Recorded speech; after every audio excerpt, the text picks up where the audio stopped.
하고 인사 나누겠습니다. 한 해 동안 수고하셨습니다.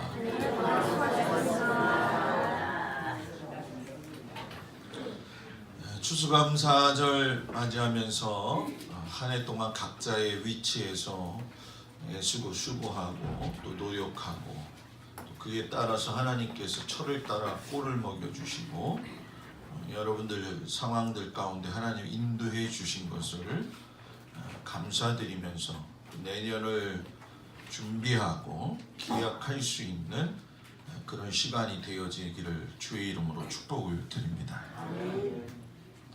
마지막까지 잘 사는 삶이라는 제목을 가지고 추수감사절 말씀의 은혜를 나누겠습니다. 제가 지금까지 추수감사 주일을 몇 번 맞이했는가 봤더니 50번을 맞이했더라고요. 어렸을 때는 추수감사절이라는 걸 솔직히 잘 몰랐습니다. 1년에 한 번 교회를 가면 특별히 서리태를 넣어가지고서는 백설기를 주는 날이 있었어요. 그때 참 떡을 먹는다는 게 그렇게 쉬운 건 아니었거든요.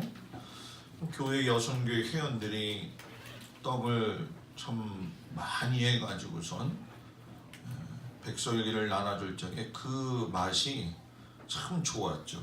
그래서 무슨 날이지? 왜 떡을 주지? 그랬는데 교회를 올라가 보면은 이제 제단 위에 놓여진 장식들, 그 풍성한 과일과 그리고 열매들 가득 차 있는 모습을 볼 적에 이게 뭐예요? 추수감사 주일이구나 라는 것을 그때서야 느꼈죠. 전도사 생활할 적에는 추수감사 주일을 어떤 행사로서만 생각을 하고 또 준비를 했기 때문에 실상 감사라고 하기보다는 어떤 지나가는 과정의 하나다라고 저는 생각한 게 사실이에요. 또 그만큼 열정은 가지고 있었지만 하나님의 맞는 의미를 잘 모르는 그런 시절이었죠. 시골에서 이제 목회를 하면서 이제 한 가지 두 가지를 경험하게 되는데 제일 감사하고 은혜가 깊었던 것이 두 가지죠. 뭐 다른 여타 절기들도 중요하겠지만 추수감사 주일하고 성탄절만큼은 참 하나님 앞에 감사하고 은혜였습니다.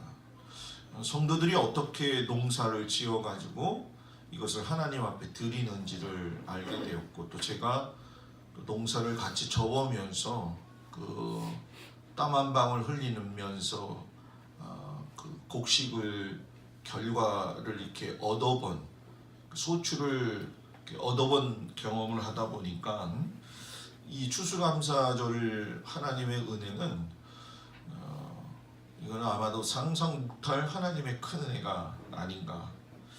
그리고 엄동설안이죠. 시골은 굉장히 춥습니다. 그때 이제 새벽에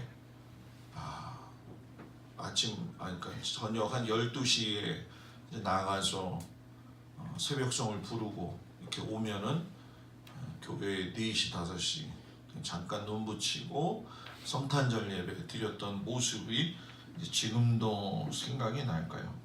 생각이 나요.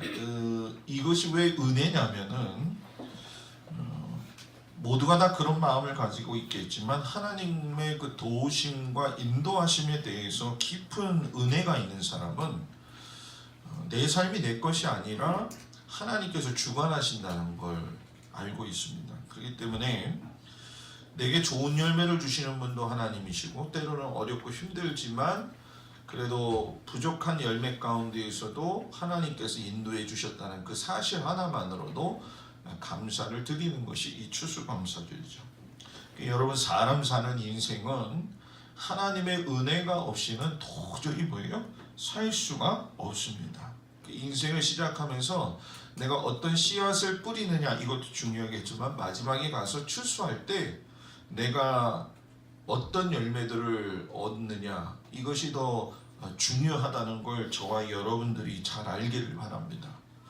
세상 사람들은 물질적인 추수를 많이 하는 것이 성공한 인생이다 이렇게 얘기를 해요. 그리고 건강의 추수를 가지고 있으면 자기 관리를 또 잘했다거나 뭐 하나님이 특별히 복을 주셨다 이렇게 생각을 하는데, 인생의 추수의 정말 아름다움은 물질과 건강이 아닙니다.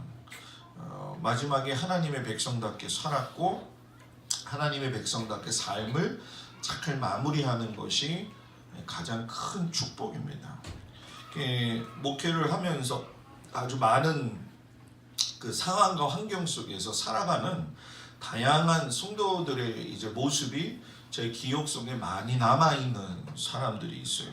어떤 사람은 똑같은 환경이지만 그 상황 속에서 기쁨을 가지고 살고 있고, 또 어떤 사람은 똑같은데도 근심이 있어요.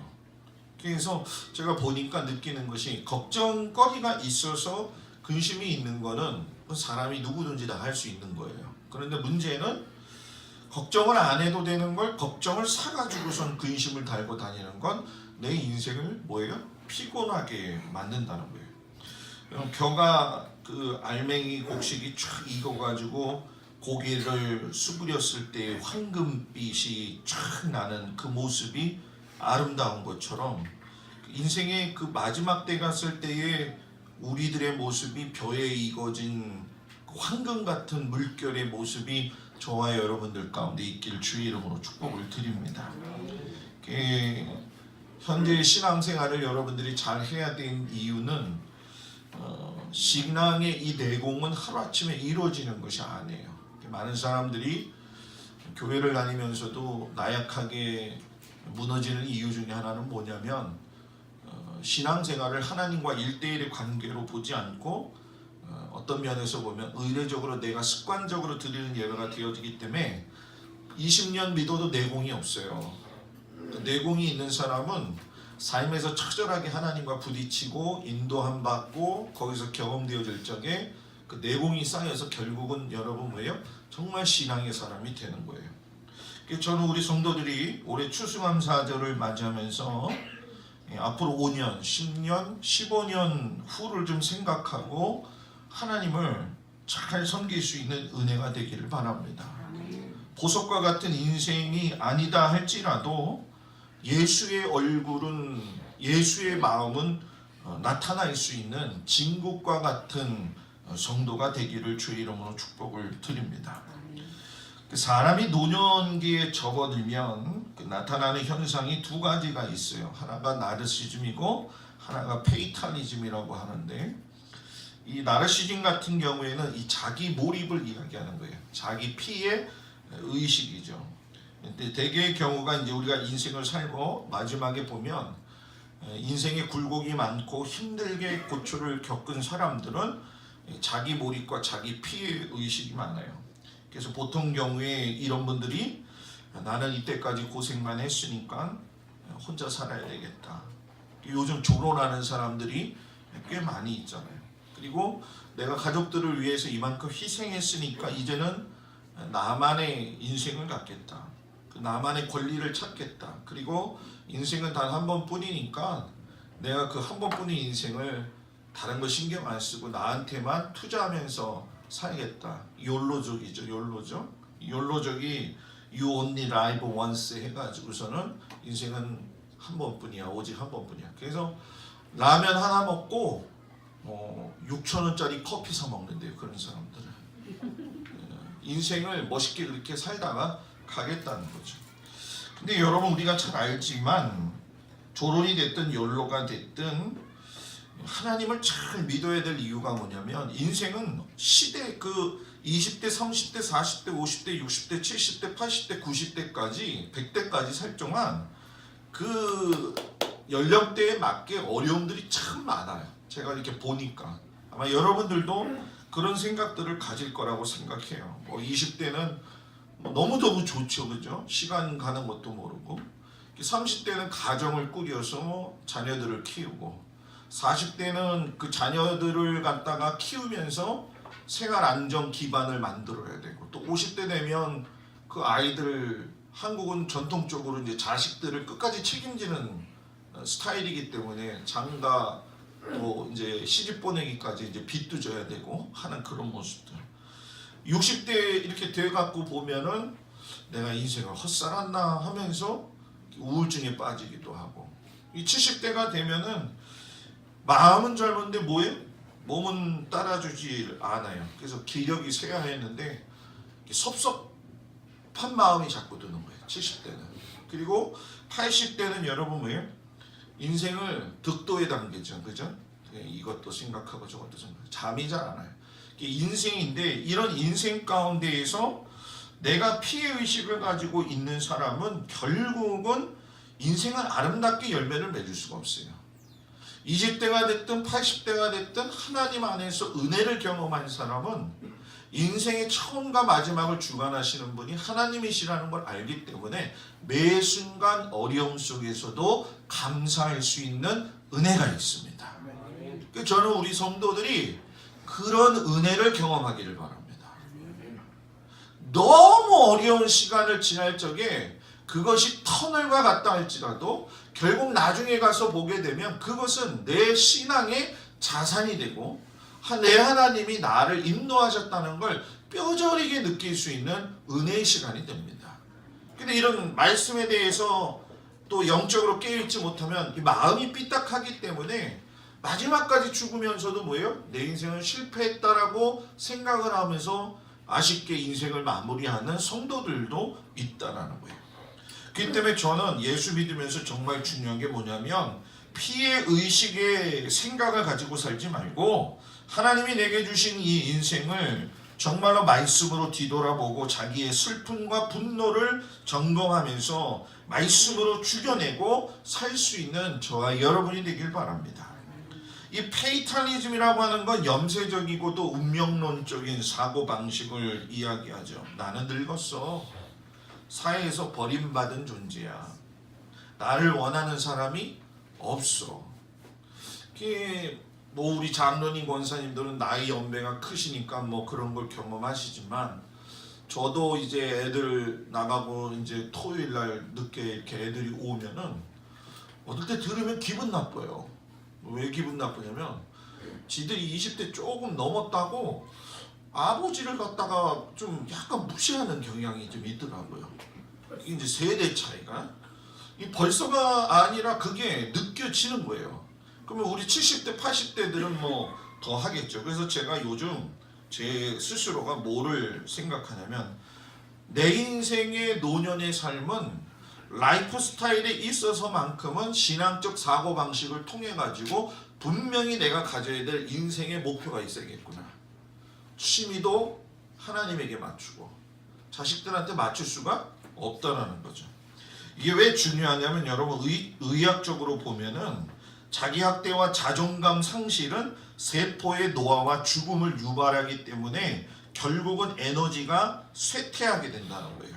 그래서 자꾸 낙심하고 불안 가운데 있고 그거에 대해서 비관적인 생각을 가지고 있는 사람은요 얼굴들이 팍 늙어요. 죽어야지 그러면 빨리 죽어요. 그러니까 내 안에서 하나님의 은혜가 있는 사람은 세상 사람들과 똑같은 환경 안에 살고 있지만 인생의 마무리가 다른 거예요. 그러니까 예수를 믿으면서 정말 제가 가슴 아픈 건 뭐냐면은 이 인생 가운데에서 세상 사람들과 같이 살다가 죽는 사람은 제일 불쌍한 사람이다. 예수 믿는 사람이. 예수 믿는 사람으로서 오늘 우리에게 이 아브라함을 통해서 하나님이 주시는 감사의 삶이 무엇이냐. 오늘 세 가지로 은혜를 나누는데 그 중에 하나가 뭐냐면 하나님의 사랑을 소중히 여기면 같은 나이이지만 결과가 다른 인생을 살 수가 있다는 거예요. 여러분 창세기 25장 1절 10절에 보면 아브라함이 죽는 이야기가 나옵니다. 여러분 75세의 아브라함이 부름을 받았고 175세의 죽음을 맞이했어요. 그러니까 하나님을 알지 못했던 75년과 하나님을 알았던 100년의 시간이 있었는데 그가 과정 속을 보게 되면은 육신이 이렇게 노쇠에 져서 가는 건 우리하고 똑같은 삶을 살았어요. 그러나 우리보다도 더 탁월하고 우리가 본받을 수 있는 것은 그의 삶의 역경과 환경이 그 사람을 갖다가 쇠하지 아니하게 하는 방법을 통해서 우리가 알 수 있는 것이 뭐냐면 그는 어떤 순간 속에서도 하나님에게 집중했다라는 얘기예요. 바울이 에베소 교회 성도들한테 에베소 3장 17절 19절에 보게 되면 그런 얘기를 해요. 믿음으로 말미암아 너희가 그리스도의 마음이 너희 마음에 있게 하시고, 뭐라고요?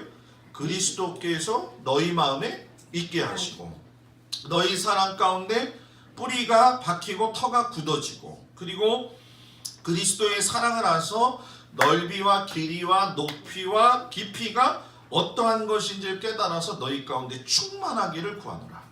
그러니까 내가 믿음으로 산다라고 하는 거는 이 아브라함을 보면서도 알 수가 있지만 일평생 살면서 그는 하나님의 마음을 가지고 살았어요.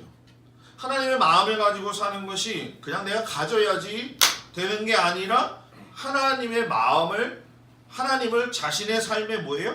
뿌리가 박히고 터가 굳어지도록 살았다는 거예요. 그러니까 이 신앙은 나이의 문제도 아니고 물질의 문제도 아니고 결국은 마음의 문제라는 거예요. 마음은 생각과 감정 그리고 의지의 중심이기 때문에 내가 깊이가 깊어지려고 하나님을 찾으면 찾을수록 놀라우신 하나님의 은혜와 사랑을 경험 안 할 수가 뭐예요? 없다라는 거예요.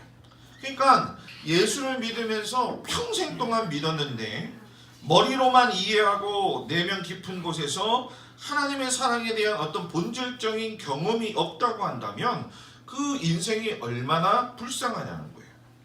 여러분, 그는 75세에 부름받았고 175세가 죽는 그 100년의 사이 동안에 다른 사람들과 같이 인생을 살았지만은 그 같은 나이에 맞지 않은 인생의 결과를 살았다는 거예요. 그럼 왜 그랬느냐? 그는 우리가 적은 나이가도 아니었지만은 하나님의 품의 은혜 안에 있었다는 거예요. 여러분들이 이런 생각을 할 거예요. 목사님, 그거는 논리적으로는 맞는 얘기지만, 근데 여러분 생각해 보세요. 내가 어렸을 때 코았을 적에 내 부모에게 받았던 사랑 가운데에서 내가 뜻하지 않은 선물을 받을 때가 더 많이 있어요. 그러면 우리들이 보편적으로 누리고 있는 부모로부터 공급받았던 먹을 것, 입을 것, 쓸 것, 이런 모든 것들은 감사라고 생각하지 않았어요. 그건 당연한 거라고 생각을 했었어요. 근데 여러분 잘 생각해 보세요. 내가 아버지의 품 안에 있고 부모의 품 안에 있기 때문에 그걸 누리는 거예요. 나도 마찬가지라는 거예요. 아브라함도 마찬가지라는 거예요.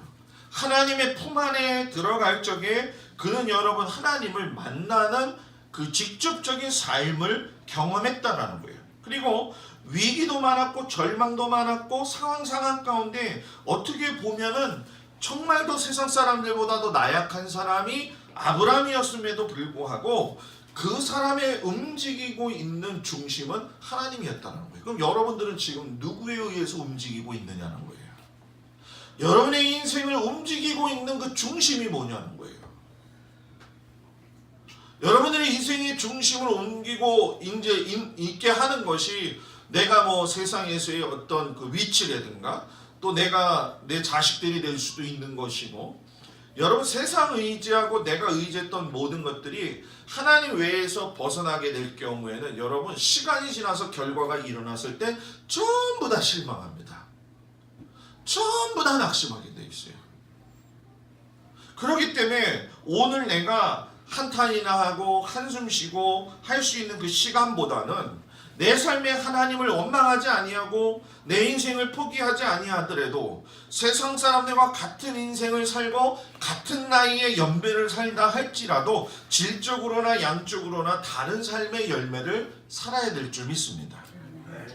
그러니까 우리가 저도 그런 생각을 하는데 사람이 살 때 이제 외로움을 많이 타죠. 근데 친구들이 그리울 때가 있는 게 사실이에요. 근데 저는 친구 목사님은 폐쇄적인가 이렇게 생각하실지 모르겠지만은 친구를 이렇게 만났을 적에 이제 저 같은 경우에는 목회자니까 뭐 어려서부터 이제 신학교 같이 했던 친구들이 이제 주로 이르겠죠. 뭐 초등학교, 중학교, 고등학교 이렇게 친구들이 있어도 여러분들은 어떻게인지 모르겠지만은 특별한 모임이 아니면은 솔직히 잘 이렇게 연계가 되지 않는 게 사실이에요. 그리고 뭐 어떤 뭐 사회적 모임이라든가 관계적 모임들, 뭐 갯돈 모임도 있을 수가 있겠죠, 그죠?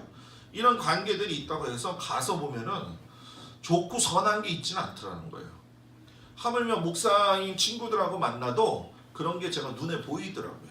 제가 어느 날 갑자기 생각한 게 뭐냐, 내 친구들이 내 옆을 떠나도 내 아내가, 내 남편이, 저는 집사람한테 늘 그런 얘기를 해요. 내가 당신보다 오래 살아야 된다.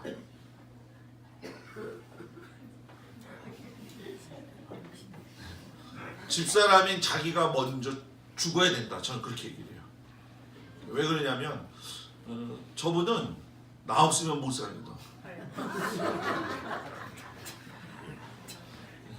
그렇기 때문에 제가 잘 알죠. 제 부인이니까. 왜 그러냐면 근데 이렇게 생각을 해보자는 거예요. 어느 한순간에 내 아내도 내 남편도 내 자식도 결국은 인생이 모르기 때문에 어떻게 될지 몰라요. 그죠? 엊그제 세월호 5명 찾지 못한 분들을 가슴에 이제 묻는 그 선언이 있었잖아요. 그걸 보면서 제가 느끼는 게 뭐냐면은 누구 하나 인생 가운데서 진정한 친구를 두고 과연 살아갈 수 있을까? 남편이 그걸 대신해 줄 수 있을까? 아내가 그걸 대신해 줄 수 있을까? 부모가 나를 대신해 줄 수 있을까? 자식이 뭐예요? 그거를 해줄 수 있을까? 어저께 뉴스 보니까는 딸이 이단 교주한테 사주 받아가진 건지 뭐 은혜를 받은 건지 모르겠지만 부부 어머니 아버지 모시고 가가지고서는 아버지 사라지고 어머니 돌아가셨어요. 물에 빠져가지고. 이 무서워요, 세상이. 그러니까 살면 살수록 제가 느끼는 경험 중에 한 가지가 뭐냐면은, 야, 정말 큰 은혜는 하나님 안에 내가 있는 거다. 이건 누구도 못 해줘요. 하나님만이 하실 수 있는 거예요. 아무리 자식이 나한테 용돈을 많이 줘도 그거는 내 마음속에 뭐예요? 완벽하게 이룰 수 있는 게 아니에요. 그래서 저는 시간이 가면 갈수록 내 인생의 삶의 그 중심에 있는 분은 하나님밖에 없다. 하나님밖에 없다.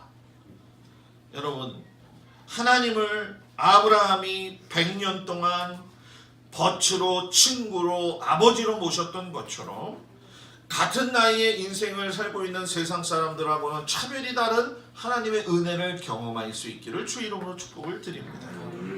두 번째는 사람에게는 잊혀져도 하나님에게는 잊혀지지 않는 인생을 살자는 거예요. 아브라함은 여러분 완벽하게 다 갖추어진 게 아니에요. 그 사람은 문제 앞에서 도망을 쳤어요.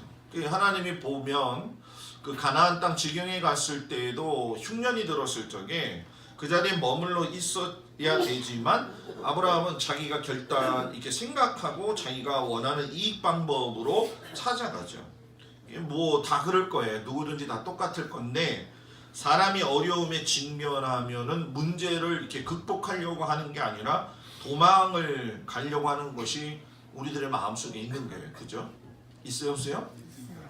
그 회장 하라 그러면 회장? 안 하고 도망가고 싶잖아요. 그죠? 예? 여러분, 그건 저는 잘못됐다고 생각해요. 주께서 주신 그 인생 가운데에서 맡겨주신 사명이 얼마나 크고 감사하냐. 여러분, 저기 단양에 영춘면에 가게 되면요, 그 구인사라고 있어요. 구인사. 그 스님들이 부인 얻어서 사는 스님들이에요. 거기 가면 영춘 전체 일대의 밭을 거기가 다 소유하고 있습니다. 여러분, 거기는 무지척구덩이에요. 제가 거기 살아봐서 아니. 김장하려면요 몇만 포기를 해. 몇만 포기. 여러분, 즐거운 마음으로 우리 하나님의 일을 감당합시다. 불자들도 그러는 판인데, 그죠? 불자들도 그러는 판인데 몇 사람밖에 안 하네. 불자들도 그러는 판이에요. 여러분, 할 수 있을 때 하는 것이 은혜입니다. 기근이 왔을 적에 아브라함은 하나님 앞에 먼저 물어보지 않고 자기 멋대로 했어요. 그런데 그가 그 멋대로 했음에도 불구하고 마지막에서 하나님께서 그를 도우신 것은 그의 마음과 태도의 마지막의 결정은 꼭 하나님의 뜻을 따랐어요. 그게 정말 중요한 거예요. 고난 앞에 도망쳤지만 마지막에는 도망가면서도 하나님의 은혜 안에 있고, 이삭을 바치는 그 어려운 순간 속에서도 하나님의 은혜 안에 있고, 같이 동행했던 롯이 혈육적 관계를 끊고 이별을 하는 가운데에서도 하나님의 뭐예요? 은혜 안에 있었다라는 거예요. 그러니까 이 고난이라고 하는 것은 사지마비 환자인 그 조이 에릭슨 타다라는 사람이 내가 사랑하는 하나님이라는 책에 그런 얘기를 썼어요. 때로 하나님은 원하시는 일을 이루기 위해 나에게 원치 않는 일을 허락하실 때도 있다. 이렇게 얘기해요. 여러분, 고난에 대한 해석이 하나님을 통해서 나오면 인생이 달라지는 거예요. 고난의 해석이 나의 주관적 해석이 되어지면 낙심과 패배주의로 살다가 끝납니다. 그러나 이 고난의 해석이 하나님을 통해서 나오게 될 적에 내가 값진 인생을 살고 있구나. 그 마음과 그 은혜 때문에 여러분 귀한 인생을 살 수가 있다는 거예요. 그리고 아브라함도 듣는 귀가 뭐예요? 얇았어요. 그 아들 이삭 낳고 이렇게 보게 되면은 과정 속에서 이스마엘을 낳은 것도 결국은 사라의 말 때문이었고, 또 이제 후처들 같은 경우에도 이제 부인의 말을 또 잘 듣고 하다 보니까 그런 상황들이 일어났었죠. 그런데 이 마지막에 가서 이 아브라함의 이 특이한 것 중에 한 가지가 뭐냐면, 약하기 때문에 분명히 귀가 얇아서 인간적인 어떤 결단을 내릴 때도 있지만, 믿음이 견고해져서 심지가 깊어지게 되면 그는 결국 마지막에 하나님의 말씀을 듣는데 더 열려져 있었다는 거예요. 이건 무슨 얘기냐 하면은, 인생의 마지막에 결산을 잘 거두는 사람은 처음에 사람 말 들을 적에 귀가 얇아가지고 실수할 수 있지만 마지막에 가서는 하나님께 귀가 열려질 수 있는 아름다운 믿음의 사람이 되어야 된다라는 얘기예요. 저는 우리 성도들이 하나님한테 귀가 열려지기를 바랍니다. 하나님한테 은혜가 받을 수 있도록 여러분들이 모든 것을 이렇게 포용할 수 있고 들을 수 있는 은혜가 있기를 바랍니다. 지금 우리 이제 하천원 권사님 이제 기도 문제도 그렇고 김경희 권사님 문제도 그렇지만은, 제가 이제 금요일날 심야 예배 때 그런 얘기를 좀 했어요. 여러분들 그 나오신 분들한테. 오늘 이제 공식적인 예배 가운데 제가 여러분들한테 부탁을 좀 하고 싶은 건 뭐냐면, 목사님이 어떤 일을 진행을 할 적에 그걸 말 안 하고 있을 때는 말 안 하는 이유가 있어요. 그것이 병자와의 관계가 됐든 어떤 사람과의 관계가 됐든, 이제 그러다 보면 이제 제가 목회해 보면서 느끼지만은 성도들이 목사님 왜 이거 안 하시지? 목사님 이거 얘기 왜 안 하지? 제가 몰라서 안 하는 게 아니에요.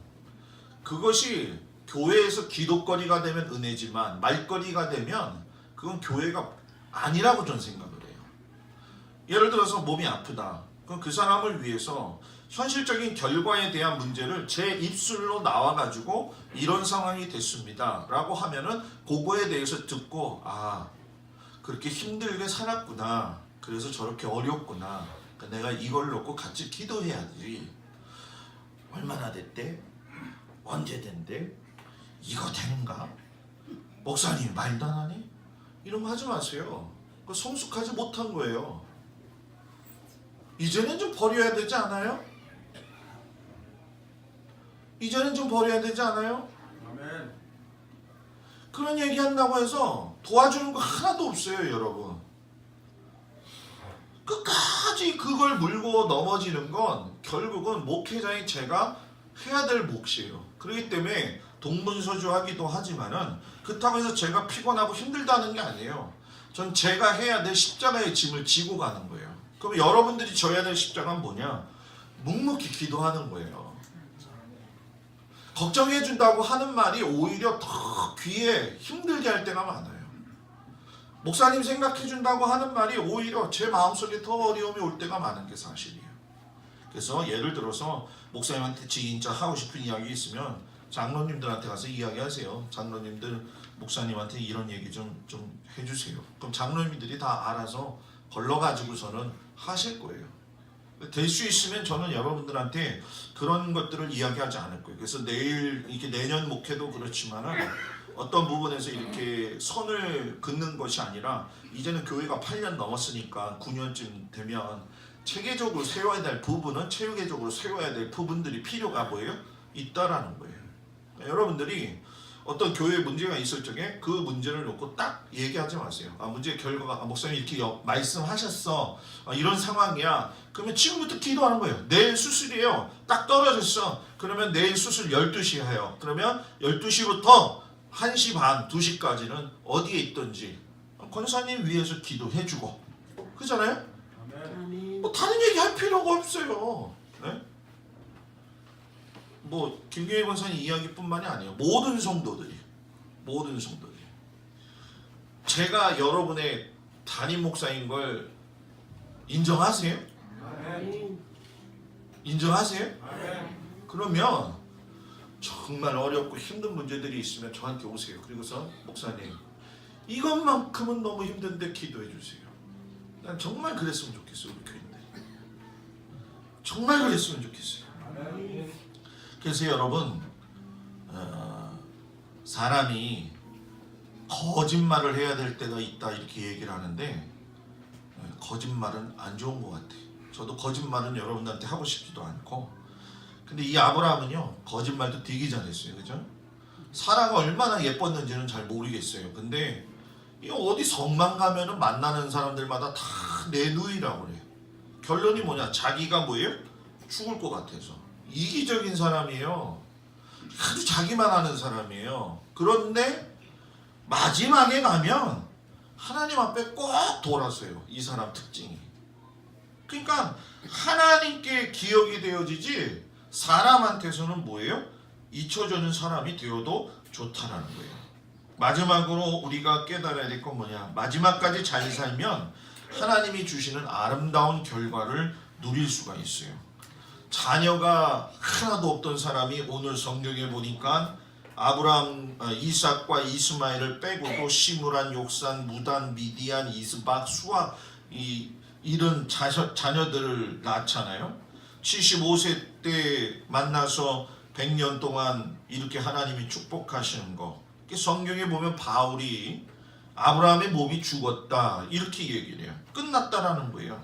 그런데도 불구하고 히브리서 기자가 뭐라고 이야기하냐면 이것을 아브라함이 믿은 것을 믿음을 의로 여기셨다라고 이야기를 해요.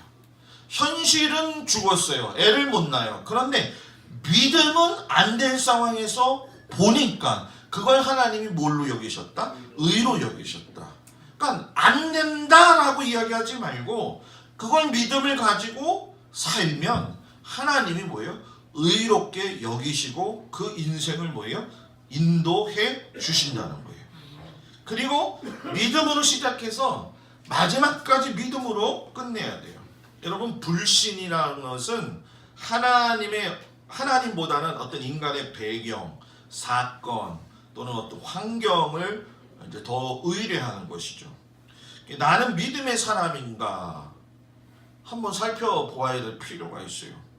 내 인생의 그 황혼기에 이르렀을 때 내가 믿음으로 시작해서 믿음으로 끝나는 인생을 살았는가? 이 한국의 교회가 정말 안타까운 것이 무엇이냐면 목사들도 마찬가지겠지만 성도들도 하나님을 너무 기복적으로 알고 있고 성경을 너무 자기 편리주의대로 해석을 해요. 목사는 정확하게 가르치고 정확하게 이야기할 수 있어야 되거든요. 명성교회 김하나 목사가 취임하면서 하는 얘기가 하나님께서는 수만 명이 있다 할지라도 우리와 함께 하시지 아니하면 교회가 아니요. 하나님이 한 명만이라도 있으며 함께 하시면 그것은 교회가 돼요. 자기 말이지 그거는. 그죠? 코에 걸면 뭐예요? 코 거리고 귀에 걸면 귀 거리고. 요즘 여러분 교회가 세상에서 지탄을 받잖아요. 어떤 사람이 저한테 그런 얘기해요. 목사님 요즘은요 손석희 아나운서한테 은혜 받아요. 손석희 아나운서한테 은혜 받는데 이게 뭔 일이냔 말이에요. 교회 와서 은혜를 받는 게 아니라 JTBC를 보면서 은혜를 받는데. 저는요 정말 제 목회에서의 결론은 정말 하나님의 말씀을 좀 정확하게 가르치는 데 목적이 있어요. 여러분들이 마지막까지 믿음으로 살 수 있는 그 말씀을 위해서라도 저를 위해서 기도 많이 해주시길 주의 이름으로 부탁을 드립니다. 그리고 그는 탁월한 지혜의 사람이 돼가지고선 아들들끼리 나중에 싸울 것까지도 다 예견을 하고 다 교통정리를 잘했어요. 여러분 예수 믿는 사람은 탁월한 지혜의 사람이 되어야 될 이유가 있어요. 그건 뭐냐면 교통정리를 잘하기 위해서. 이 믿음이 조금 과욕해서 지나치게 되면 거기에 하나님이 없으면 뭐가 되느냐? 욕심이 되는 거예요. 그래서 많은 목사들, 많은 성도들이 이게 욕심으로 인해서 신앙이 다 무너지는 거예요. 그러니까 그 욕심을 철저하게 만들지 말고 분쟁거리도 만들지 말고 그런 사람이 지혜로운 사람이다. 그리고 결국 순종하고 만족하게 되어질 적에 자기 걸 다 드릴 수 있다는 거예요. 8절에 보면 아브라함의 수가 높았다. 그 나이가 높았다라고 이야기를 하죠. 여기서 그 나이가 높았다라는 건 육체적인 나이를 이야기하는 게 아니에요. 그 나이가 많이 들었다라고 하는 건 만족했다, 만족한 인생을 살았다, 풍족한 삶을 살았다. 잠언 3장 1절 10절에 보게 되면은 사람이 하나님께서 장수하는 복을 주시는데 장수하는 복을 줬을 적에 근심거리만 가득 안고 장수하면 그게 복인가요? 아니라는 거예요. 여러분. 근심거리가 있다 할지라도 그걸 믿음으로 뚫고 지나가는 것이 하나님께서 주시는 뭐예요? 장수의 복이라는 거예요. 그러니까 만족한 인생을 살았다는 건 마지막에 갔을 적에 내가 하나님 때문에 이렇게 살았습니다 라고 고백할 수 있는 거. 그래서 여러분 아브라함은 전부가 이삭이 아니었어요. 전부가 하나님이었어요. 이삭이 전부였으면 하나님 앞에 드리지 않았어요. 그런데 하나님이 전부였기 때문에 이삭을 드린 거예요. 오늘 내 인생의 전부가 누구일까? 이 1년을 마무리하면서 내 인생을 인도하신 이 하나님을 생각하면서 이 하나님을 때문에 내가 과연 이 환경 속에서 흔들리지 않고 왔던가. 내 절대적인 믿음을 하나님 나에게 주십시오. 아멘. 절대적인 믿음을 나한테 주십시오. 아멘. 이것을 가지고 나갈 적에 세상을 이기고 열매를 충만하게 맺는 믿음의 백성이 됩니다. 아멘. 저도 그런 사람이 되고 우리 성도들도 그런 사람이 되셔서 하나님이 기뻐하시는 믿음의 삶을 잘 살고 좋은 결산을 거두는 저와 여러분들이 되기를 우리 주 예수 그리스도의 이름으로 축복합니다. 우리 다 같이 일어나셔서 하나님 앞에 주신 말씀을 부여잡고 통성으로 기도하겠습니다. 주님, 내 인생에 살아계셔서 역사하시고 인도하심으로 말미암아